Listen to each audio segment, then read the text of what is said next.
Rose. People always say I've been looking for love in all the wrong places, but I don't agree. Sure, I know I'm obese and that messes with my confidence sometimes, but that's never stopped me from believing that love is out there. And recently, I thought I found it. It all started with this guy I work with.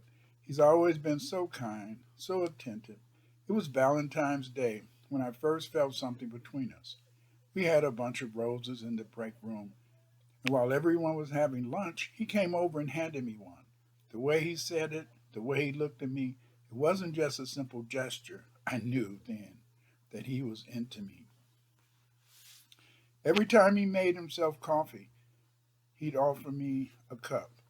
Every time he brought something from the vending machine, he'd offer me a snack too.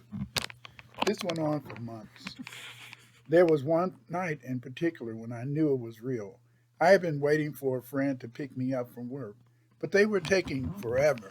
He noticed and offered me a ride home. We got to my place. He said something I'll never forget. Don't just have a good night, have a great night. No one had ever said anything like that to me. I walked inside my house smiling, knowing deep down that I had finally found my person. A couple of days later, I caught him staring at me from the workstation. Not just looking at me, really staring like he could see right through me, into my soul. I told my friends and family about him, but none of them understood. They didn't see what I saw. Jealousy, I thought. Jealousy, plain and simple. Most of my friends are single, so of course they didn't want me to be happy, but I didn't care because I had found my one. Then it all fell apart. One day, I was craving a snack and headed to the break room. That's when I saw him, my man, kissing someone else, right there in front of me. In that moment, all I felt was pure rage.